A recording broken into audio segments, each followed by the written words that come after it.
Gold, trusted gold buyers. మీరు తాకట్టు పెట్టిన బంగారాన్ని విడిపించి ఈ రోజు ఉన్న మార్కెట్ ధరకు కొనబడను. పెదవి తేనెలా ఉగ్గు పట్టవా, నీలి చూపులా లాలిపోయవా, చీర కొంగుతో చిచ్చి కొట్టవా లాలి, ఇది కవ్వించే ప్రియురాలి లాలి, జోలాలి, ఇది కవ్వించే ప్రియురాలి లాలి. ఈ పాట మీరు పాడిన తర్వాత అది రికార్డ్ అయిపోయింది. వేటూరు గారు రాశారు ఇది. ఇది రికార్డ్ అయిపోయింది. రికార్డ్ అయిన తర్వాత ఆయనకి ఎలాగో ఆయన సర్ది చెప్పారు.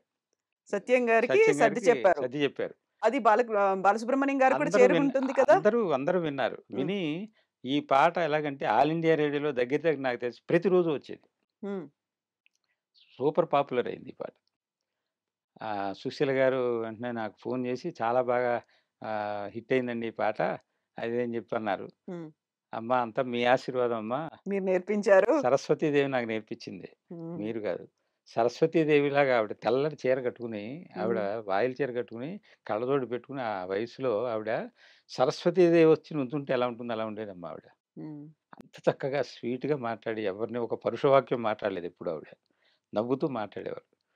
అలా నేర్చుకున్న తర్వాత సత్యం గారి దగ్గర తర్వాత మళ్ళీ 2-3 సార్లు ఆయన మామూలుగా కలిశాను. కలిస్తే ఆయన మొహం తిప్పి వెళ్ళిపోయారు తప్ప నాతో మాట్లాడలేదు అసలు. సరే ఆయన ఏమన్నారంటే, కోటేశ్వర గారు ఒరే నువ్వు కనిపిస్తూ ఉండు, కనిపించడం మానకు, మళ్ళీ ఎప్పుడైనా అవకాశం వస్తే మళ్ళీ నీకు అడ్డం పెట్టకుండా ఉండాలి అని చెప్పి ఆయన ఒక సలహా చెప్పారు. చెప్తేనే అందరినీ మనం మంచిగానే చూసి చేసేవాడిని. తర్వాత మధ్యలో బాలు గారిని కూడా కలిసాను. కలిసినప్పుడు ఏదో సందర్భంలో ఏం చేస్తున్నారండి, ఏంటి మీరు ఇక్కడే ఉన్నారంటే, ఇక్కడే ఉన్నాను సార్, ఇలాగ పలానా పాడాను అని చెప్పాను. ఓహో వెరీ గుడ్ అన్నారు. సరే అని చెప్పి నేను ఇంటికి వెళ్ళిపోయాను. తర్వాత అసలు ఫస్ట్ సాంగే చందమామ రావే శైలజ నేను కాంబినేషన్, వాళ్ళ చెల్లెలతో పాడారు. సో అది శైలజ కూడా వెళ్ళి చెప్పింది, బాగా పాడారు చేశారని చెప్పి. తర్వాత శైలజ నాకు కనిపించినప్పుడు చెప్పింది, ఇలా మా అన్నయ్య గారికి చెప్పాను, పలానా పాట చాలా బాగుంది, వెంకటేష్ గారు మ్యూజిక్ చేశారు, ఇలా కొత్తగా కృష్ణమూర్తి గారు అని ఆయన పాడారు అని చెప్పానండి. చాలా ఆనందపడ్డారు మా అన్నయ్య అన్నారు. ఓకే అమ్మ సంతోషం అన్నాను. ఆ తర్వాత మళ్ళీ కొంచెం మధ్యలో గ్యాప్ లేకుండా నాకు ఆ రోజుల్లో ఏంటంటే మనకి చాలా సినిమాలు డబ్బింగ్ చేసేవారమ్మా. కన్నడ నుంచి, తమిళ్ నుంచి, మలయాళం నుంచి, హిందీ నుంచి తెలుగుకి డబ్ చేసేవారు. ఆ డబ్బింగ్ సినిమాలు కూడా 100 రోజులు ఆడేవి మనకి. అందులో ఒక సినిమా నాకు అవకాశం వచ్చింది, ప్రేమ సంగమం అని. అది ఇళయరాజా గారి మ్యూజిక్. ఇళయరాజా గారు మ్యూజిక్ చేస్తే ఆయన దగ్గరికి తీసుకెళ్ళారు. తీసుకెళ్తే ఇది బాలు పాడాలి, ఇది బాలు గారు పాడే పాటలు మొత్తం 5 పాటలు ఉన్నాయి, 5 ఆయనే పాడాలి అని చెప్పి ఆయన చెప్పారు. అసలు ఇళయరాజా గారితో మాట్లాడాలన్నా చేయాలన్నా అందరికీ భయమే. ఆయన ఎవరిని అలౌ చేసేవారు కదా ఆయన రూమ్లోకి. అప్పుడు ప్రొడ్యూసర్ ఒక మాట అన్నారు, సార్ మీరు బాలసుబ్రహ్మణ్యాన్ని ఎంకరేజ్ చేశారు, ఆయన లేని టైంలో మను నాగూర్బాబుని మీరు పాడిస్తున్నారు, సో అలాగే ఇంకోళ్ళకి అవకాశం ఇచ్చారు మీరు, మీది మంచి మనస్సు, అలాగే ఒక అబ్బాయి బాగా పాడుతున్నాడు సార్, ఒకసారి బాగుంటే మనం పాడిద్దాం, లేకపోతే లేదు అంటే అలాగే అని చెప్పి అన్నారు. అక్కడ ఒక చక్కని పాట పాడడం జరిగిందమ్మా.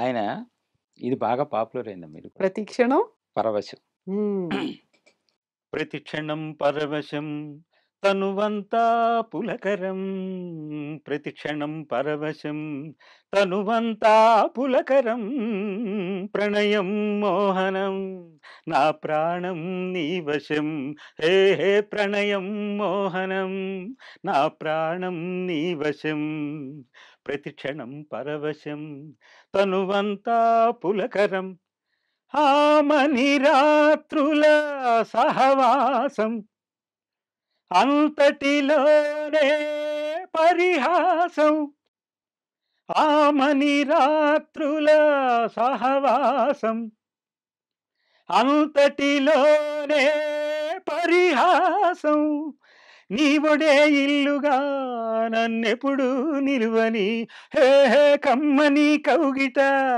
ఏ వేళ కరగని, కలసి ఇరువులి మనసులు కలిసే వెన్నెల పెదవి తాకి ప్రణయ రాగం పలుక, ప్రతిక్షణం పరవశం తనువంతా పులకరం ప్రతిక్షణం పరవశం తనువంతా పులకరం ప్రణయం మోహనం నా ప్రాణం నీ వశం హే హే ప్రణయం మోహనం నా ప్రాణం నీ వశం నా ప్రాణం నీ వశం ఇందులో వాయిస్ మాడ్యులేషన్ కూడా చేంజ్ చేశారు. చేంజ్ అంతకుముందు చేశాను. పాడిన పాటకి ఎందుకంటే దీనికి చాలా చేంజ్ ఇది ఉంది. ఎందుకు చేంజ్ చేసానంటే బాలసుబ్రహ్మణ్యం గారు తప్ప ఇంకోళ్ళు పాడడానికి లేదంటున్నారు. హ్మ్. సో బాలసుబ్రహ్మణ్యం గారిలా ట్రై చేద్దాం అని వాయిస్ అప్పటి నుంచి కొంచెం మార్చడం మొదలుపెట్టాను. హ్మ్.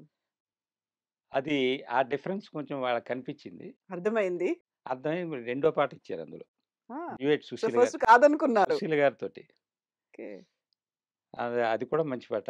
అది నాకు ట్యూన్స్ గుర్తులేదు. అది లిరిక్ గుర్తులేదు గానీ ఒక చిన్న ఇదంట. ప్లీజ్.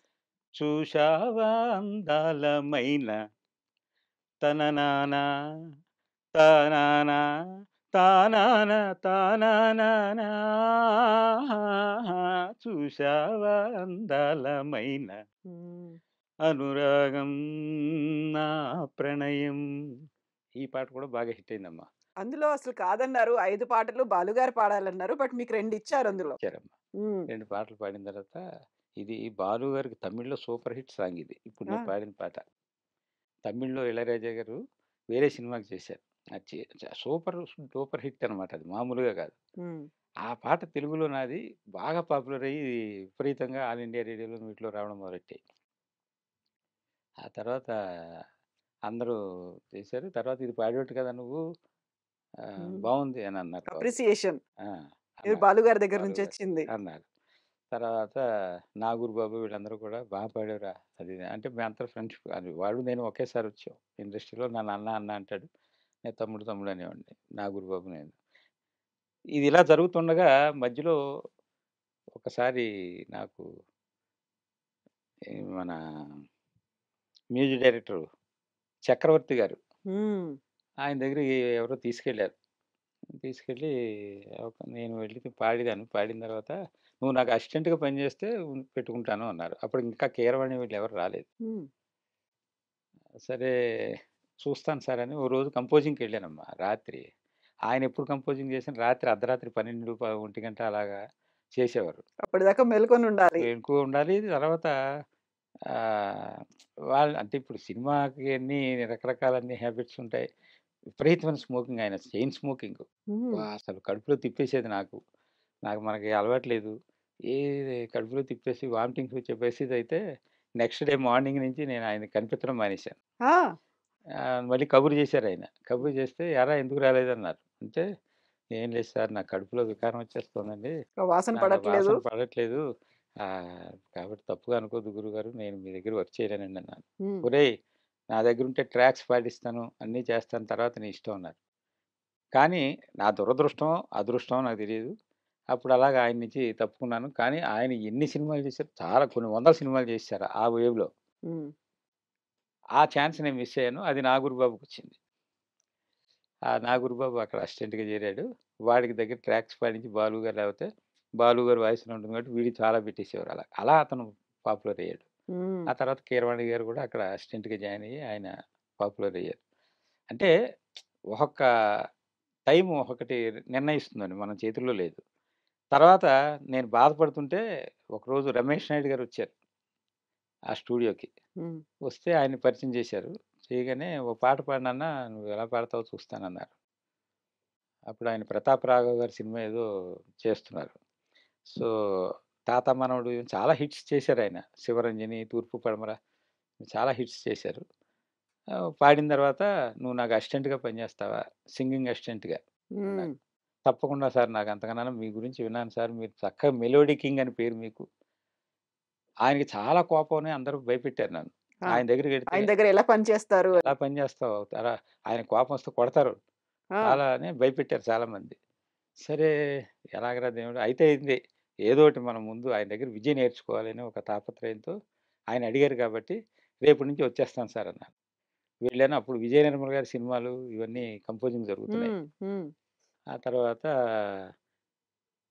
ప్రతాప్ రాఘవ్ గారివి అప్పుడే జంధ్యాల గారి ఎంట్రీ. జంధ్యాల గారి సినిమాలు కూడా ఈయనే. హ్మ్.